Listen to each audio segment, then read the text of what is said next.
कोशिका के समूह के उत्तक कहते हैं। पादप उत्तक होता है जो गोल होता है, सॉरी पादप उत्तक जो पादप कोशिका जो होता है चरखुट होता है, और जंतु कोशिका जो होता है गोल होता है। ये हो गया जंतु कोशिका और ये हो गया पादप कोशिका। और पादप कोशिका मिलकर के पादप उत्तक बनाएगा और जंतु कोशिका मिलकर के जंतु उत्तक बनाएगा। उत्तक के अध्ययन को क्या कहा जाता है? हिस्टोलॉजी कहता है। तो सबसे पहले अब आवाज जा रहा है बाबू मनोज कुमार, अब आवाज जा रहा है आपका, है ना? अब आवाज में कोई दिक्कत नहीं है ना? कनेक्शन थोड़ा सा ढीला हो गया था, है ना? कैसे कर आ रहा है, चलेगा। तब यहां से पादप उत्तक दो प्रकार के, विभाज्योत्तक और अस्थायी उत्तक, दो प्रकार के होता है। एक होता है विभाज्योत्तक और एक होता है अस्थायी उत्तक। विभाज्योत्तक क्या होता है? विभाज्योत्तक भी होता है तीन प्रकार के, शीर्षस्थ, पार्श्व, अंतर्वेशी। शीर्षस्थ, पार्श्व या अंतर्वेशी, शीर्षस्थ, पार्श्व, अंतर्वेशी, शीर्षस्थ, पार्श्व और अंतर्वेशी। अब एकरा में हम लोग को देखना है अस्थायी उत्तक। तो अस्थायी उत्तक जो होता है दो प्रकार का होता है, एक सरल अस्थायी उत्तक और एक जटिल अस्थायी उत्तक। सरल अस्थायी उत्तक और जटिल अस्थायी उत्तक। सरल अस्थायी उत्तक जो होगा भाई मेरे तीन प्रकार के होगा। पहला पैरेनकाइमा, कोलेनकाइमा, अस्क्लेनकाइमा। बोलिए पैरेनकाइमा, कोलेनकाइमा, अस्क्लेनकाइमा। अस्थायी उत्तक में, सरल उत्तक में, सरल अस्थायी उत्तक में तीन प्रकार के, मृदु उत्तक, स्थूल कोण और क्या दृढ़ कोण। मृदु उत्तक को कहेंगे पैरेनकाइमा, कोलेनकाइमा, अस्क्लेनकाइमा। और जो अस्थायी उत्तक होता है इसमें जटिल अस्थायी उत्तक दो प्रकार के, जाइलम और फ्लोएम। एक एक करके मैं चर्चा करूंगा, एक एक करके सारा को चर्चा करूंगा, देखिएगा। सबसे पहले यहां पे क्या कर रहा है? पादप उत्तक, जो कि मैं इसके बारे में आप लोगों को चर्चा कर चुका हूं। इसके बारे में ऑलरेडी मैं चर्चा कर चुका हूं कि पादप उत्तक समान उत्पत्ति, संरचना एवं कार्यों वाली कोशिकाओं समूह को क्या कहा जाता है? उत्तक कहा जाता है। उत्तक क्या होता है? समान कोशिका मिलकर के समान कार्य करता है, उसे क्या कहा जाता है? उत्तक कहते हैं। सबसे पहला वाला, सबसे पहला में विभाज्योतिकी उत्तक यानी मेरिस्टेमेटिक टिश्यू क्या होता है? तो मेरिस्टेमेटिक टिश्यू पौधों के वृद्धि क्षेत्र में, वर्धी क्षेत्र लिखा, वृद्धि क्षेत्र में यानी ग्रोविंग रीजन में विभाज्योतिक उत्तक कहते हैं। उस क्षेत्र में जहां पे कोशिका क्या करता है? विभाजन करता है, कोशिका क्या करता है? बढ़ता है, वहां पर क्या होता है? विभाज्योतक होता है। करा इससे बनी संतति कोशिका वृद्धि करके पौधों के विभिन्न अंगों का निर्माण करती है। यह प्रक्रिया पौधों के जीवन प्रयत्न चलता रहता है। ऐसा नहीं कोशिका विभाजन हुआ और फिर रुक गए, जीवन प्रयत्न, जब तक जीवन है तब तक के ये जो है चलता रहता है। अब कहता है विभाज्योतिक उत्तक के विशिष्ट लक्षण। इसका विशिष्ट लक्षण देखना है कि विशिष्ट लक्षण क्या होता है। तो सबसे पहले कि ये गोल अंडाकार बहुभुजीय होता है। कैसा होता है? गोल होता है, अंडाकार होता है, बहुभुजीय होता है। विभाज्योतिक उत्तक कैसा होता है? तो गोल, अंडाकार, बहुभुजीय। इसकी भित्तियां पतली एकसार होती है ना? पतली होती है और एकसार होती है, पतली और एकसार होती है, यानी एक तरह से होती है। कह रहा है जीव द्रव संघनन, केंद्रक बड़े होते हैं, रसधानी छोटा होता है। केंद्रक बड़ा, रसधानी छोटा होता है। कोशिकाओं के बीच अंतराकोशीय स्थान का अभाव होता है, यानी कि अंतराकोशीय स्थान नहीं होता है। गुड इवनिंग सभी को, good evening, good evening, good evening. चलिएगा अगला, ये तो हो गया विभाज्योतिक उत्तक। अब विभाज्योतिक उत्तक में पढ़ेंगे हम लोग पहला, विभाज्योतिक का पहला पढ़ेंगे शीर्षस्थ विभाज्योतिक उत्तक। शीर्षस्थ विभाज्योतिक उत्तक क्या होता है उसके बारे में हम लोग चर्चा करेंगे। शीर्षस्थ विभाज्योतिक उत्तक, उसके बाद हम लोग पढ़ेंगे माने पैरेनकाइमा, कोलेनकाइमा और स्क्लेरेनकाइमा। चलिए, तो यहाँ पर कह रहा है शीर्षस्थ विभाज्योतिक उत्तक के बारे में हमें बताया जाए। क्या किया जाए? बताया जाए। तो शीर्षस्थ विभाज्योतिक क्या होता है कि ये उत्तक जड़ों अथवा तने के शीर्ष भाग में पाए जाते हैं। कहां पाया जाएगा? तो ये जो है शीर्षस्थ उत्तक जड़ और किसका? तना के शीर्ष भाग पर पाया जाता है। पौधे की प्राथमिक वृद्धि, लंबाई इन्हीं के कारण होता है। शीर्षस्थ उत्तक के कारण जो होता है पौधा का क्या होता है? लंबाई में वृद्धि होता है। पहला हो गया शीर्षस्थ उत्तक। दूसरा क्या हो जाएगा भाई मेरे? दूसरा हो जाएगा आपका पार्श्व उत्तक। पार्श्व विभाज्योत उत्तक का। करा इसमें विभाजन होने से जड़ तने के घेरे में वृद्धि होता है। विभाजन होगा तो जड़ और तना का क्या होगा, घेरा में वृद्धि होगा। शीर्षास्थ उत्तक कहां पाया जाएगा, शीर्ष भाग पर पाया जाएगा। इससे क्या होगा, शीर्षास्थ भाग पर जो रहेगा उससे क्या होगा, उससे होगा कि पौधा के लंबाई में वृद्धि होगा। लेकिन पार्श्व विभाजित उत्तक जो होगा पौधा के घेरा का निर्माण करेगा, है ना। जो उम्र निर्माण करने के लिए हम लोग देखते हैं ना, तो घेरा का निर्माण करेगा, अर्थात इससे तना की मोटाई में वृद्धि होगा, है ना। तो बोलेगा तना के लंबाई में कौन होगा, तो शीर्षास्थ उत्तक। तना के मोटाई में कौन होगा, तो बोलेंगे पार्श्व उत्तक। और तीसरा जो है अंतर्वेशी उत्तक। तीसरा क्या हो गया, अंतर्वेशी विभाजीय उत्तक, है ना। तो कहता है कि यह वास्तव में शीर्षास्थ विभाजीय उत्तक का ही अवशेष है, जो है ना अंतर्वेशी है, जिसको हम कहते हैं इंटरकैलेरी मेरिस्टेम। ये जो होता है कुछ दूसरा चीज नहीं है, ये जो है शीर्षास्थ का ही भाग है ना, जो बीच के अस्थाई उत्तक में आ जाने से अलग हो जाता है। जैसे यहाँ पे क्या है, यहाँ पे तना है, तो ये जो है बीच में क्या होता है, अस्थाई उत्तक हो जाता है। आ जाने से क्या होता है, ये अलग हो जाता है। और ये जो है ना, ये क्या करेगा, पौधा के भी लंबाई बढ़ाने का काम करेगा। ये भी क्या करेगा, अंतर्वेशी वाला भी क्या करेगा, पौधा को लंबाई बढ़ाने का काम करेगा। जैसे यहाँ पे नोड था और दोनों क्या हो गया, अलग हो गया, तो बीच में आ गया कौन सा, अंतर्वेशी विभाज्योत्तक, है ना। आगे बढ़ जा, चलिए। तो भाई मेरे आगे आओ, कुछ का नहीं, चलिए। तो अगला पेज में देख लेते हैं हम लोग, ठीक है। अगला पेज में कहता है, यहाँ पर वही चीज को चर्चा कर दिया है, थोड़ा सा चर्चा कर दिया है कि देखिए यहाँ पर कर दिया कि यहाँ पे लंबाई में वृद्धि करता है। यह पत्तियों अथवा पर्वों के आधार पर पाया जाता है। पर्व हम बताए थे, पर्व और पर्व संधि, पर्व और पर्व संधि। तो कहां पाया जाएगा, पर्वों के आधार पर, पर्वों के आधार पर पाया जाता है। इसकी महत्ता वैसे पौधों के लिए होता है जिनके शीर्षस्थ को शाकाहारी जानवर खा जाते हैं, है ना। इसको कहां आवश्यक पड़ेगा, जिसमें शाकाहारी जानवर, वैसे पौधे को जिसका शाकाहारी खा जाता है, शीर्षस्थ को, ऊपरी वाला भाग को खा गया, तब ऊपरी वाला भाग को खा गया तो शीर्षस्थ तक तो गया काम से। तब उसका जो है क्या करता है, जो अंतर्वेशी वाला जो है, हम क्या बोले, अंतर्वेशी वाला शीर्षस्थ वाला भाग है, तो अंतर्वेशी वाला जो है वो क्या करता है, उसको बढ़ाने का कार्य करता है। जैसे घास का, जैसे किसका, घास का। उसके बाद में समझ में आ गया होगा, तीन प्रकार के हम बताए थे कि विभाज्योत्तक उत्तक तीन प्रकार के, शीर्षस्थ और पार्श्व अंतर्वेशी। बोलिए, शीर्षस्थ पार्श्व अंतर्वेशी। शीर्षस्थ वाला है जो लंबाई बढ़ावेगा, पार्श्व वाला मोटाई बढ़ावेगा, और अंतर्वेशी जो है शीर्षस्थ का ही पार्ट है, लेकिन क्या करता है, जो अंतर्वेशी वाला जो है क्या करेगा, जब शीर्षस्थ वाला हट जाता है तब ये जो है काम करता है। और इन नोड के पर्वों के आधार पर पाया जाता है। कब आगे पढ़ना, अस्थाई उत्तक। करा अस्थाई उत्तक उन परिपक्व कोशिकाओं में बने होते हैं जो विभाजन की क्षमता खो देता है।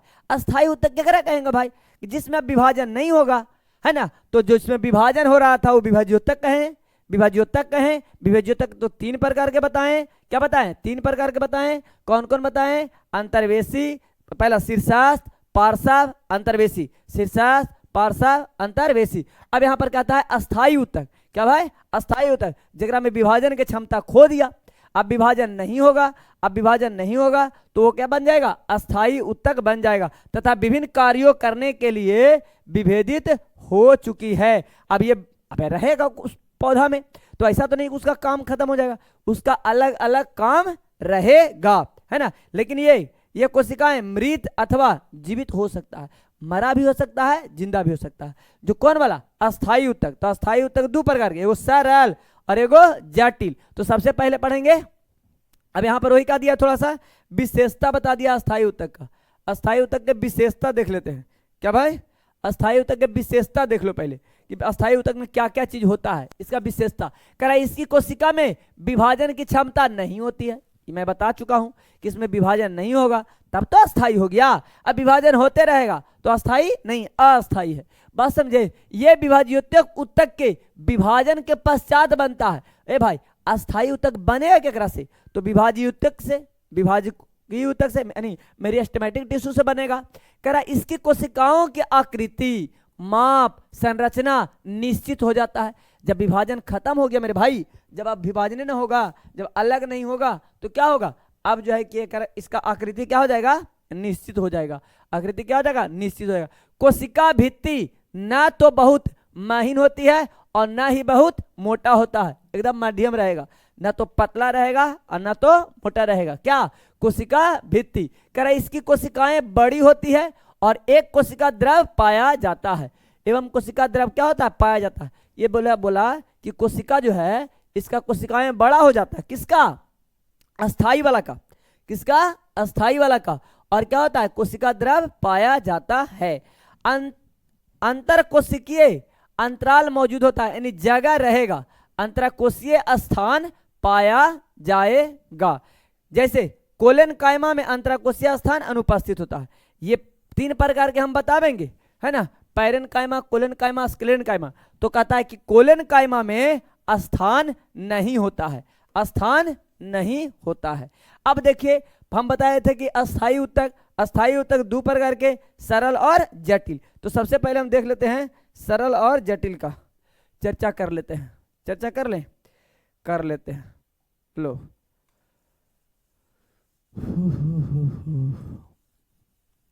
ये इतना मिटाने में जो टाइम लग रहा है मुकेश जी, देखिए तो दिक्कत है कि नहीं? हाथों से मिटाइए। चलिए अब कहता है कि सरल अस्थाई ऊतक, है ना, सरल अस्थाई ऊतक के कार्य। सरल अस्थाई ऊतक के कार्य क्या होता है? इसका पहला कार्य क्या है कि देखिए कार्य के आधार पर 3 प्रकार के होता है। कार्य के आधार पे 3 प्रकार के होता है। सरल अस्थाई ऊतक जो है अपने कार्य के आधार पे कितने प्रकार के? 3 प्रकार के होंगे। पहला पैरेन कायमा, क्लोरेन कायमा, स्क्लेरन कायमा। बोलिए पैरेन कायमा, कोलन कायमा, स्क्लेरन कायमा। तो पैरेन कायमा पतली सेलुलोसिक यानी सेलुलोजिक दीवारों के साथ गोलाकार और आइसोडायमेट्रिक कोशिका के साथ जीवित ऊतक होता है। तब यहां से पहला बात याद रखेंगे कि पैरेन कायमा जो होगा कैसा होगा? जीवित होगा। पैरेन कायमा जो होगा कैसा होगा? जीवित होगा। अब कहता है दूसरा कोलन कायमा। ये पहला जो है गोलाकार है, पैरेन कायमा गोलाकार है, लेकिन क्लोरेन कायमा जो है अंडाकार और बहुभुजीय आकार के हैं।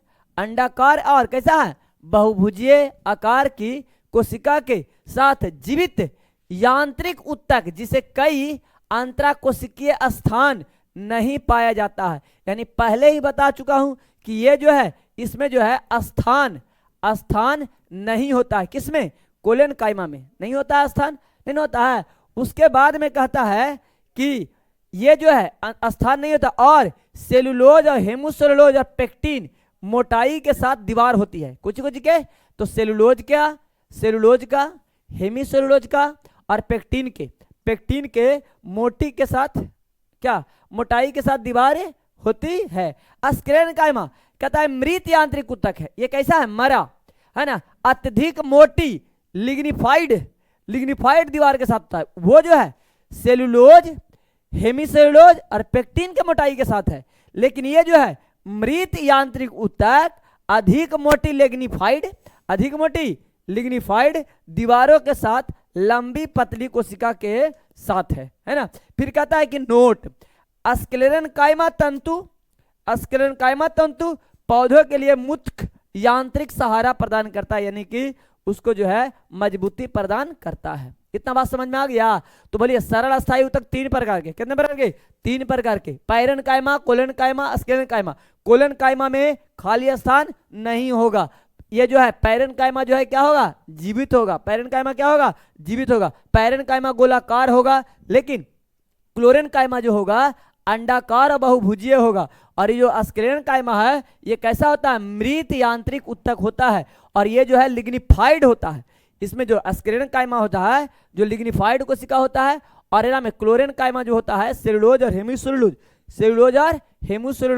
और क्या होता है? पेक्टिन के मोटाई होता है ना। इतना बात तो समझ में आ गया मेरे भाई। आगे बढ़ जाता हूं। अगला बात क्या कहता है कि जटिल ऊतक। अब क्या आता है? सरल ऊतक तो हो गया, सरल अस्थाई ऊतक। अब हम लोग को देखना है क्या, जटिल अस्थाई उत्तक।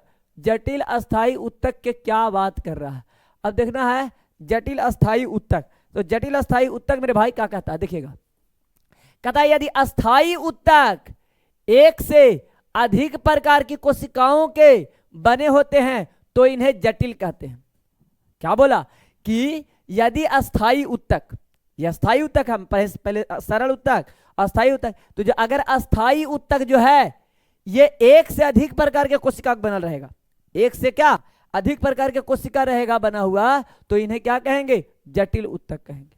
क्या बोलेंगे, जटिल उत्तक बोला जाएगा। आगे देखिएगा, कहता है कि जाइलम, जटिल उत्तक दो प्रकार होता है, एक जाइलम और फ्लोएम। तो जाइलम जो है यह प्राय कास्ट, इसे कास्ट भी कहा जाता है, ये संवहनी उत्तक है। जाइलम फ्लोएम दोनों संवहनी उत्तक है। ये जल व खनिज लवणों को संवहन करता है, यांत्रिक और दृढ़ता प्रदान करता है। कौन वाला, जाइलम वाला। क्या कर, जाइलम वाला क्या करेगा, तो जाइलम वाला जो है, जाइलम वाला जो है, गर्मी लगने लगा ना जी, जाइलम वाला जो है क्या करता है, जाइलम वाला जो है क्या करता है कि ये जल और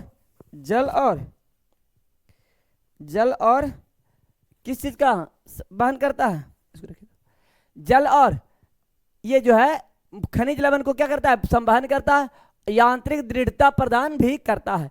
पौधे की आयु की गणना जाइलम उत्तक के वार्षिक वलय से होता है। एक चीज और एकदम मेन चीज कि वार्षिक वलय क्या होता है कि पौधा को जब काटिएगा तो इस प्रकार से रिंग होता है, घेरा होता है। तो वार्षिक वलय का निर्माण जो होता है ये किसके द्वारा होता है, जाइलम के द्वारा होता है ना, जाइलम के द्वारा होता है। जाइलम के वार्षिक वलय को गिनकर की जाती है। पौधों की आयु निर्धारण यही जो होता है रिंग, घेरा, जिसको कहते हैं डेंड्रोक्रोनोलॉजी। बोलो क्या कहते हैं, घेरा को जो गिनता है उसी को क्या बोला जाता है, डेंड्रोक्रोनोलॉजी। क्या बोला जाता है, डेंड्रोक्रोनोलॉजी। तो जाइलम तो हो गया, जाइलम को ही कहते हैं दारू कोशिका। क्या कहते हैं, दारू कोशिका। और फ्लोएम को कहते हैं बास्ट कोशिका। क्या बोलते हैं, बास्ट कोशिका। तो जाइलम को कहेंगे दारू कोशिका, फ्लोएम को कहेंगे बास्ट कोशिका। जाइलम जो है जल और खनिज लवण को संवहन करता है, यानी ये एक प्रकार के संवहनी उत्तक है ना। इसका मुख्य काम है जल और खनिज को पहचाना और पौधों को यांत्रिक सहारा प्रदान करना। और ये जो है इसका जो वलय गिनाता है, जाइलम को ही गिन करके हम लोग पौधा के आयु का पता करते हैं, जिसको कहते हैं डेंड्रोक्रोनोलॉजी। क्या बोला जाता है, डेंड्रोक्रोनोलॉजी बोला जाता है। फ्लोएम क्या था, यह भी एक प्रकार के संवहनी उत्तक है। इसका मुख्य कार्य पत्तियों द्वारा बनाए गए भोजन को पौधे के अन्य भाग तक पहुंचाना होता है। जाइलम भी हो गया संवहन उत्तक, फ्लोएम भी हो गया संवहन उत्तक, लेकिन जाइलम जो है जल और खनिज लवण को पहुंचाता है, यांत्रिक सहारा प्रदान करता है। वलय रिंग जो है जाइलम से ही पता चलता है। फ्लोएम जो है क्या करता है, पत्ती में जो भोजन बनता है उसको क्या करता है, सभी जगह पहुंचाने का कार्य करता है। इतना बात तो समझ आ गया मेरा भाई। और जब इतना बात समझ में आ गया तो आगे देख लीजिएगा। अब कहता है कि पादप उत्तक का कहानी खत्म। पादप उत्तक का कहानी खत्म। एक बार फिर से बता देते हैं पादप उत्तक का कहानी, है ना। यहां देखिएगा, देखिए सबसे पहले हम क्या बोले कि पादप उत्तक, क्या पढ़े हम लोग, पादप उत्तक पढ़े। फिर से देख लीजिएगा, है ना, पादप उत्तक पढ़े। क्या पढ़े भाई, पादप उत्तक। पादप उत्तक दो प्रकार के, पहला विभाज्योत्तक, विभाज्योत्तक जिसको कहेंगे मेरिस्टेमेटिक टिश्यू। क्या कहेंगे, मेरिस्टेमेटिक टिश्यू। ये तीन प्रकार का होता है। शीर्षस्थ जो कोशिका के या पौधों के शीर्ष भाग में होगा। पार्श्व ये जो मोटाई को बढ़ावेगा, ये लंबाई को बढ़ावेगा। अंतर्वेशी ये जो है शीर्षस्थ का ही भाग है, लेकिन क्या होता है कि पौधा के बीच वाला भाग, ऊपर वाला भाग जब नहीं काम करता है तो ये बीच के लंबाई को बढ़ाने का काम करता है। अब जो आ जाएगा मेरे पास, देखिएगा दूसरा कलर से कर देता हूं कि अस्थाई उत्तक और अस्थाई उत्तक जो है दो प्रकार के है। एक तो हो गया सरल और एक हो गया जटिल। इसको लिख लीजिएगा, ठीक है ना। एक हो जाएगा सरल और एक हो जाएगा जटिल। सरल उत्तक तीन प्रकार के, पैरेनकाइमा को मृदु, कोलेनकाइमा स्थूल कोण, दृढ़ उत्तक स्क्लेरेनकाइमा, जाइलम और फ्लोएम।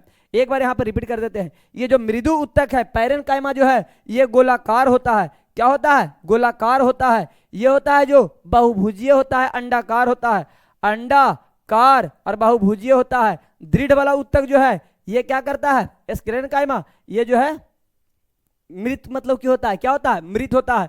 ये जो है क्या करता है, एकरा में खाली स्थान होता है, एरा में खाली स्थान नहीं होता है। उसके बाद में पढ़े हम लोग जटिल ऊतक, जाइलम और फ्लोएम। जाइलम जो है जल और खनिज लवण को पहुंचाएगा, यांत्रिक सहारा देगा, और क्या करेगा, और क्या करेगा, और क्या करेगा, यांत्रिक सहारा प्रदान करेगा। और ये जो है इसके जाइलम से ही ब्लैक पता चलता है, रिंग का पता चलता है, जो पौधे का आयु को बताता है। फ्लोएम जो है, फ्लोएम जो क्या करेगा, पत्ती से जो बनेगा भोजन उसको विभिन्न पौधों के भाग तक पहुंचाने का काम करेगा। इसे दारू कोशिका कहेंगे, इसे बास्ट कोशिका कहेंगे। इतना बात तो हो गया मेरे भाई। आगे चलेंगे जंतु को ऊतक पर। कहां चलेंगे, जंतु ऊतक। जंतु ऊतक किसे कहेंगे, तो जंतु कोशिका से मिलकर बनेगा, और क्या कहेंगे, जंतु ऊतक कहेंगे। जंतु कोशिका से मिलकर बनेगा उसे जंतु ऊतक बोला जाएगा। बोलो, जंतु ऊतक से मिलकर बनेगा उसे क्या कहेंगे, जंतु कोशिका कहेंगे। देखिएगा, जंतु ऊतक, सबसे पहले जंतुओं के शरीर में पाए जाने वाले ऊतक को हम निम्न श्रेणी में बांट सकते हैं।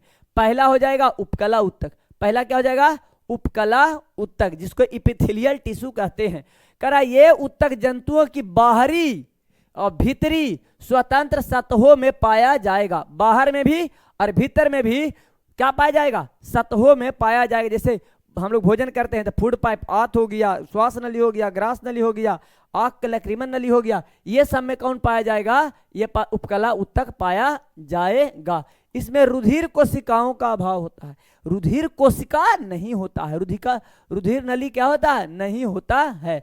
इसके कारण इस ऊतक के कोशिकाओं का पोषण विसरण के माध्यम से लसिका द्वारा होता है। अब कहेगा उपकला ऊतक, कौन, उपकला ऊतक जो है, उपकला ऊतक इरा में रुधिर कोशिका नहीं होता है, तो भोजन कैसे मिलता है, तो विसरण के माध्यम से मिलता है। केकरा द्वारा, लसिका द्वारा मिलता है। विसरण के माध्यम से मिलता है, लसिका द्वारा। विसरण के माध्यम से किससे मिलता है, लसिका द्वारा मिलता है। इतना बात तो समझ में आ गया होगा।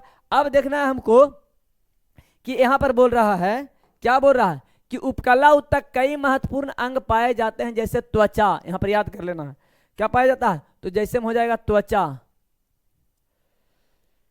देखो देखो देखो कौन आया है ना, तो आप लोग क्या बोलिएगा, क्या बोलिएगा, बोलिए राही सर आया है ना जी। चलिए आप लोग यूट्यूब पर जो चल रहा है दुर्गेश सर का क्लास, तो उसमें आप लोग काहे नहीं मतलब कि हमारा नाम लेते हैं जी, हैं, एक आध बच्चा नाम लेता है, तो नहीं नाम काहे नहीं लेता है, इससे पहले बताओ ना, है ना।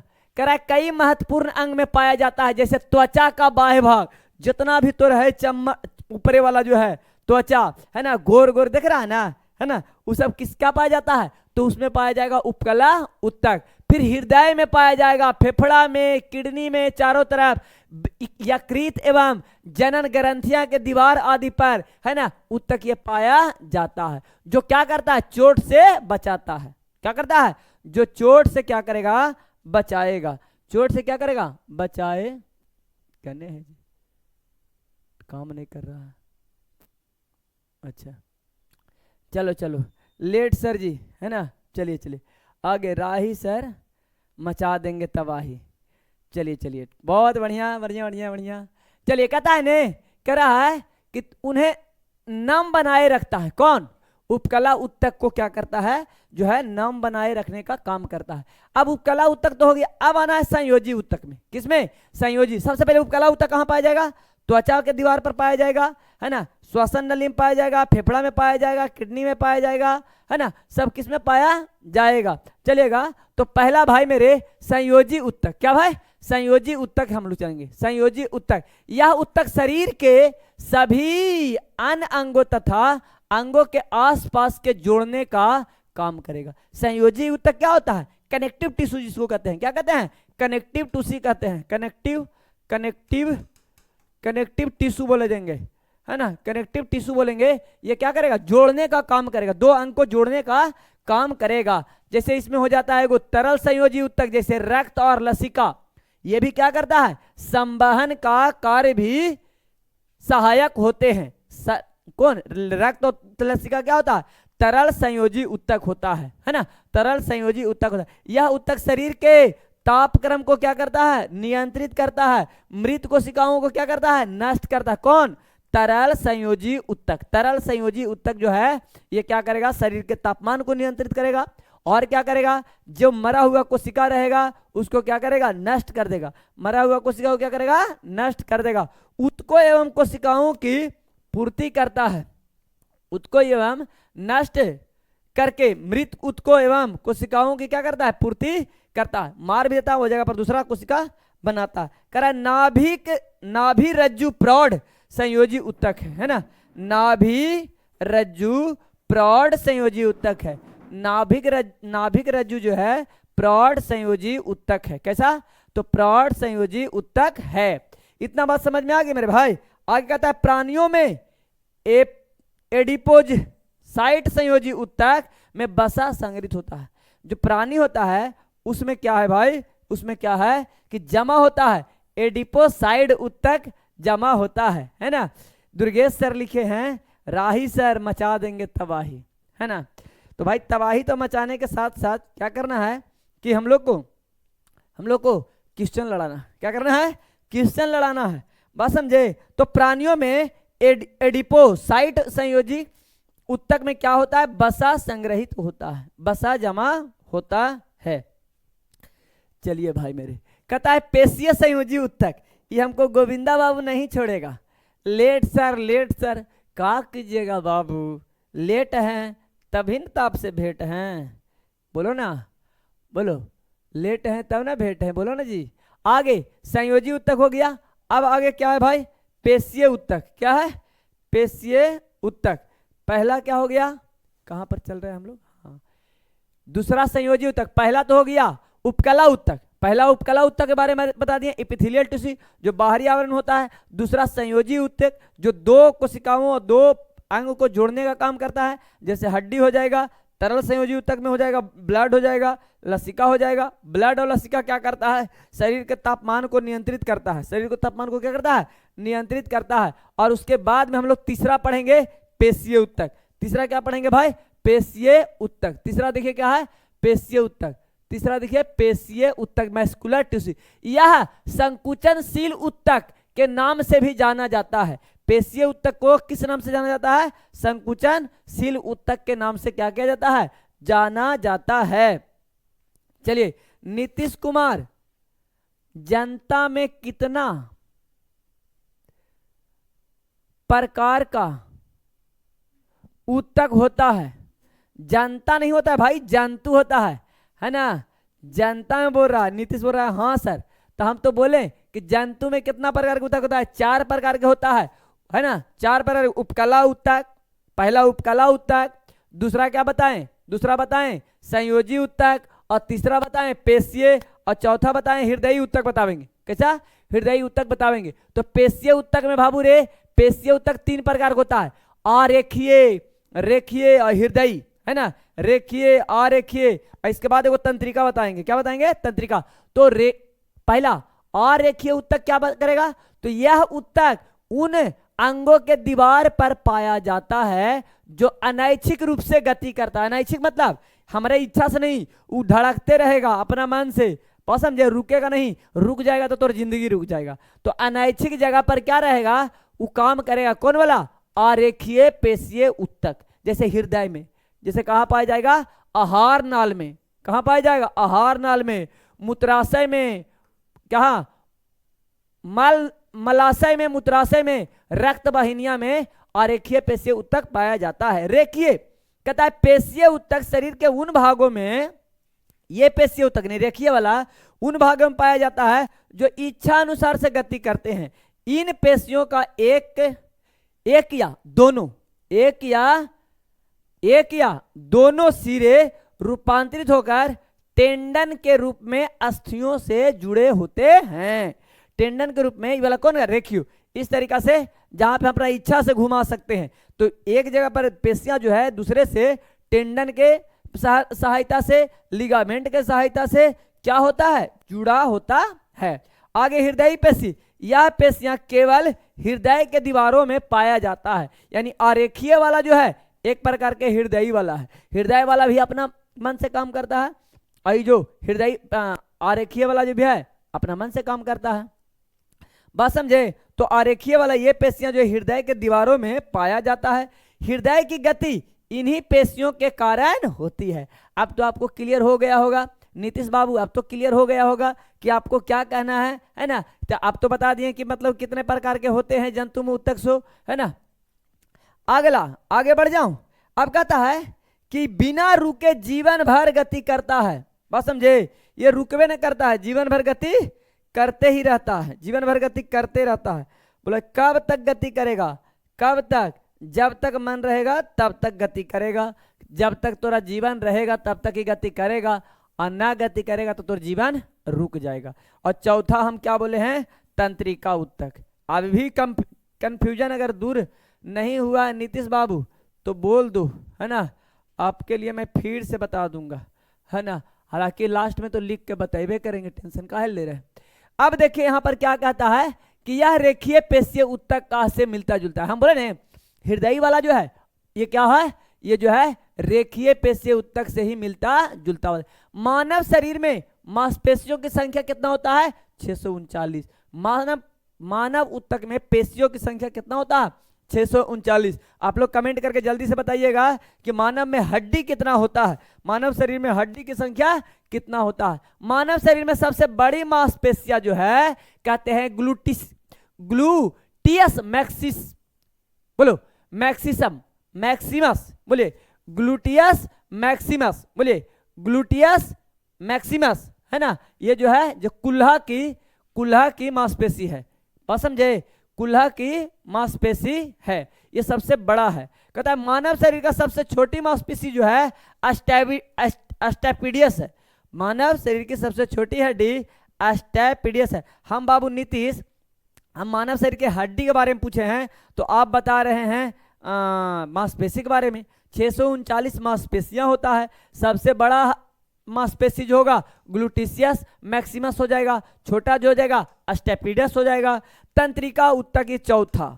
पहला हम पढ़े भाई, पहला पढ़े बोलिए उपकला उत्तक, पहला क्या हो जाएगा उपकला उत्तक। दूसरा पढ़े संयोजी उत्तक। तीसरा पढ़े पेशीय उत्तक, क्या पढ़े पेशीय उत्तक। और चौथा क्या पढ़ रहे हैं तंत्रिका उत्तक, बोलिए तंत्रिका उत्तक। ये 4 प्रकार के बताए हैं उत्तक। चलिए ठीक है सबका। नीतीश कुमार 206 है ना, एक नीतीश बोलते हैं 205 और बाद बोलते हैं 206, ऐसे नहीं होता है। करा ये जो तंत्रिका उत्तक है ये चेतना उत्तक भी कहता है ना, चेतना उत्तक भी इसे कहा जाता है। जीवन का तंत्रिका तंत्र इन्हीं उत्तकों का बना होता है। जीवन का तंत्रिका तंत्र किनके बना होता है, इन्हीं उत्तक का बना होता है। यह 2 विशिष्ट प्रकार की कोशिकाओं का बना होता है। तंत्रिका कोशिका न्यूरॉन्स और न्यूरोगिलिया, न्यूरॉन्स और न्यूरोगिलिया 2 होता है। पहला तो होता है तंत्रिका कोशिका जिसको कहते हैं न्यूरॉन्स, और दूसरा कहता है न्यूरोगिलिया। ये तंत्रिका उत्तक कितने प्रकार के, 2 प्रकार के। पहला तंत्रिका कोशिका जिसको न्यूरॉन कहेंगे या न्यूरोगिलिया कहेंगे, क्या कहेंगे न्यूरोगिलिया कहेंगे। हाँ पूजा कुमारी ठीक बोल रही है। 206 हड्डी कहाँ थी इतना देर से, इतना देर पर पहुंची है, ऐसे करेगी। क्लास अब्सेंट नहीं कीजिए बाबू। यह उत्तक शरीर में होने वाली सभी अनैच्छिक एवं ऐच्छिक क्रियाओं को नियंत्रित करता है। ऐच्छिक और अनैच्छिक, अपना मन से होता है जो और बिना मन से होता है जो, ये जो है ऐच्छिक एवं अनैच्छिक क्रियाओं को नियंत्रित करता है तंत्रिका उत्तक। तंत्रिका उत्तक ही बोलता है कि तुम गति करो, तंत्रिका उत्तक ही बोलता है कि तुम रुक जाओ। ऐच्छिक और अनैच्छिक सारा को नियंत्रित कौन करता है, तंत्रिका उत्तक करता है। कहता है ना कि न्यूरोगिलिया कोशिका मस्तिष्क की गुहा में स्तरित करती है। मस्तिष्क गुहा को क्या करती है, स्तरित करती है, ढकने का काम करती है। चलिए अब कहता है कि यहाँ पे जो है हमारा उत्तक वाला सेक्शन खत्म हो गया। कहाँ, यहीं पर सर है।